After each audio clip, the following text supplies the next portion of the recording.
Ronald the Rules Lawyer here, and Baldur's Gate 3 is out. And despite my personal wish that we get some mid or high budget CRPG for Pathfinder 2nd Edition, I have to admit that this game is quite enjoyable. Now, I've only gone up to level 2 and played about 9 hours, but I already have a very good first impression, and I plan to do a little more coverage of this game. I found a couple areas of frustration and sources of anxiety for me that I think are shared by others, and I wanted to make 2 videos to cover them. This video will be on navigating the UI user interface and know how to do some things that will greatly improve your quality of life when playing the game. And the second will be covering the many differences between D&D 5th edition and the rules here in Baldur's Gate 3. If you're interested in that video, like, subscribe, and ring the bell. I found when I played this game that the given tutorial sucks, that it only gives you the very basic info to navigate your camera and do a couple of other things, but that a person who really wants to dive deep into the strategy of this game and have an idea of everything that they can possibly do will not be satisfied by it at all. There are some very important things that will improve your quality of life and will help your party survive that the tutorial does not tell you. So I made this video to help. And now, if I may be a little old man ranty, I'm a bit old-fashioned. I like reading manuals before playing a game, and I don't appreciate how a lot of developers these days just assume we all prefer to learn things as we go and jump right in. Some of us like to be front-loaded basic info so that we can kind of navigate things on our own and not be drip-fed things on an ad hoc basis when we suddenly stumble upon a new problem and find out we don't know something and need to find an immediate solution for the immediate situation and constantly feel like we're flailing about. That's not me. Here the game kind of just assumes we prefer to learn by jumping in feet first, and not all of us do. And even the tutorial that it gives us doesn't give us a full picture on some important things. So I'm going to go over the various issues I found in different headings. You can navigate via the timestamps in the video description and in the time bar. I will not be able to cover every possible issue and hiccup that you will encounter. This is an ever-evolving game. They may change things and improve things, and hopefully some of the things I'll be complaining about will be resolved in a future version. So here's the UI for when your party is exploring. The hotbar at the bottom displays actions that your selected character can take and more information about them. As always, hover over things so that more information about it pops up. Hovering over things is your friend, use it liberally. And you can press T to pin something to the screen, and in the case of pressing T, sometimes it will show more information. If you wanted to show that extra information by default, go under Options, Interface, and show full tooltips always. Here at the bottom, your actions are organized into 3 sections. That's because we have the leftmost view selected. This shows you I believe the first 3 sections. Common actions on the left, then wizard or whatever your class is actions second, and then your items actions on the right. You can click and drag these red bars to give them more or less room. Also, these plus and minus signs let you add rows to it if you want to have more actions fit on the hotbar. There are default settings for what the game automatically populates your items section with. Potions of healing are one obvious one.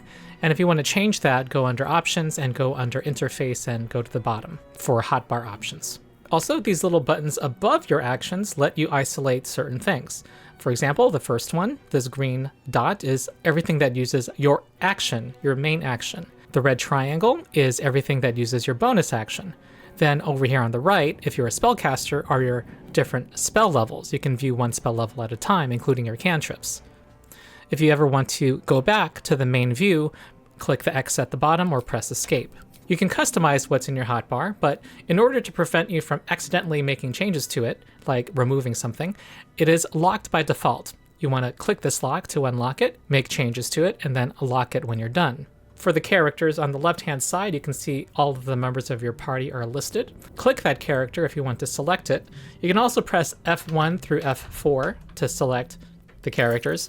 You can also cycle through them with the left and right bracket keys. If you press I, you can look at the inventory of your selected character. Allegedly, the letter N brings up their character sheet, but it doesn't work for me today as of this date. K brings up the spellbook by default. You can change all of these key bindings under options. And H brings up alchemy. Importantly, the spellbook is not simply spells. You also have common actions that are not spells listed under spellbook, something that should be cleared up in the UI, hopefully in a future update. This is going to be very important for when we're customizing our hotbar a little later. Left Alt will reveal, as you can see, this mind flayer, things on the screen that you can investigate. It doesn't actually show everything that you could walk up to and click, just the things the game knows is essential for you to look at. As usual, you will want to quick save often with F5 so that you don't lose your important progress. Pressing the right mouse button on many things will give you a context-sensitive menu.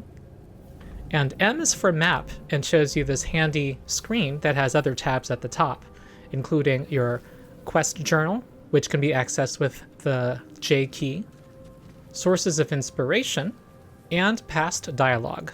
When you are in a fight, pressing O will bring you to the tactical camera. It gives you a bird's eye view of the action. If ever you want to cancel something, like say he does not want to cast Firebolt after all, you can always press Escape or the right mouse button.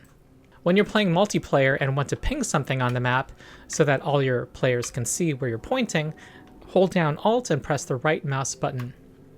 There are some other keybinds that you can change, including splitting a stack of items, and you can change them under the Options menu.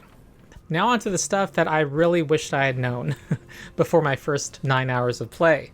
Custom hotkeys. Let's say your wizard is going to be casting a cantrip a lot of times, or you're using the dash action a lot of times, or your rogue is using their bonus action to dash a lot of times. Right now, you only can keybind certain actions using the Options menu. However, you can make your own custom hotkey bar. Here at the bottom, click the last button, Custom. And what you want to do is drag items from your, quote, spellbook, unquote, onto this hotkey bar. So I will demonstrate this. Our wizard friend can drag Firebolt onto this hotkey bar. Notice that it automatically assigns it a key. If you assign it anywhere outside the first 12 spaces, it will not be assigned a hotkey. It goes from 1 up to 0 and the minus and equal signs. Again, the spellbook is not just spells. If you click Common, here you will find common actions like dash and jump and special weapon actions. You can put them all here. So my wizard has already moved his speed, but I can press the number 1 and make him use the dash action. I don't even need to have this custom bar up at the time. I can just press it now, and he can then move farther. You can also put potions of healing on this hotkey bar too. Remember, K brings up your spellbook, and I brings up your inventory. That's where you'll be getting most of the actions for your hotkey bar.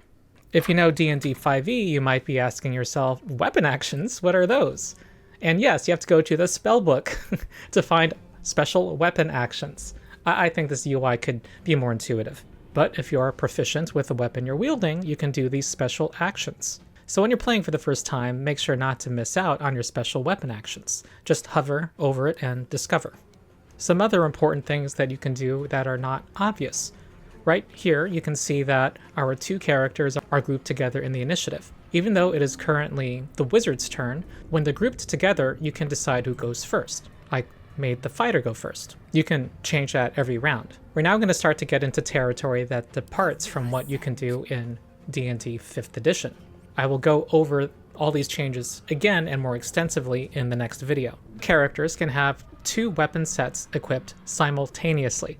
In the case of our fighter, she has both a melee set and a ranged set, which she can define in her inventory screen. And she can freely choose to switch between them in the middle of combat without spending an action. What does cost an action is changing what's in your set. So moving something from your inventory into one of your 2 sets or vice versa. That actually costs you your main action, unlike in 5e.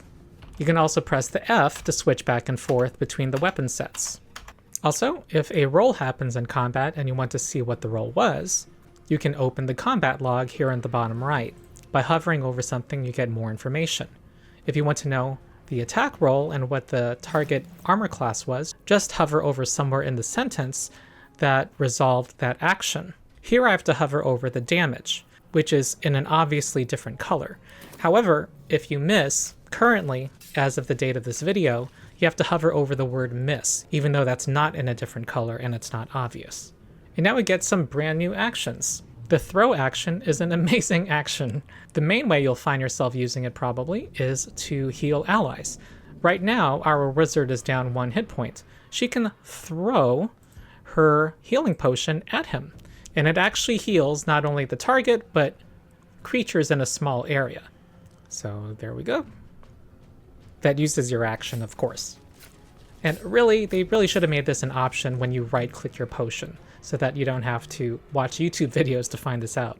Also, you can throw creatures that are smaller than you and you are strong enough. So she will throw it here. Also, help is a very important action. It lets you heal a downed character. So an ally who's at 0 hit points, you can give them 1 hit point with the help action, which is going to be confusing to people coming from 5e, which has the help action doing something entirely different. And as you can see, when you hover over it, there are other things the help action can do. Jump is a very important action in this game. It costs only your bonus action, but be careful, it does provoke opportunity attacks. Pressing C will help you hide outside of combat. You will automatically succeed if no one can see you. Pressing Shift C, remember C stands for crouch, will make the whole party hide together. Then if they hide into the line of sight of an enemy, then stealth rolls are made. You can also hide in combat. However, hiding in the open usually will not succeed if you're within sight of the creature. Here, they just wasted their main action. On the next turn, when he's farther away, he can successfully hide. This gives him advantage when attacking the foe. This is particularly important for rogues, who at 2nd level get the ability to hide as a bonus action, and they do their sneak attack damage against enemies they have advantage against. But be warned that pressing C in combat for the rogue will not use that bonus action. It uses the default crouch action for all characters. It uses the main action. You will want to make a custom hotkey that has your bonus action version in it.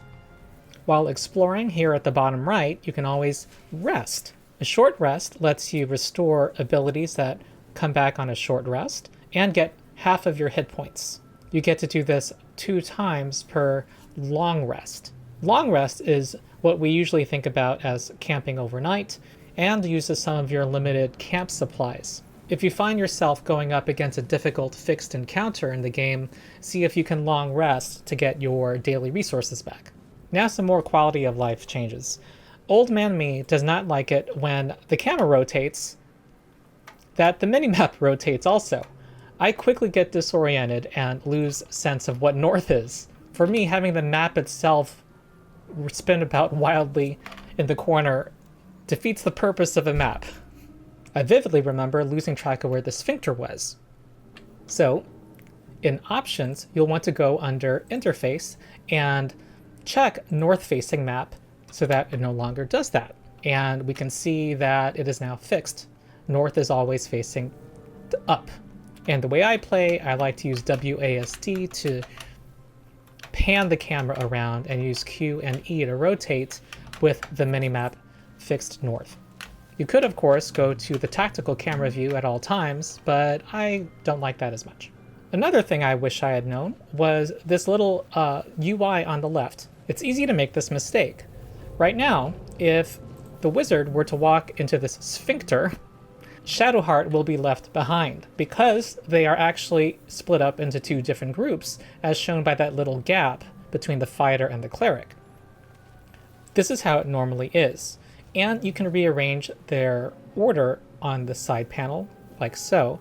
And you notice when you pull it away a bit, there are these little chains linking them together. That's because when you break the chain, you can create a separate group.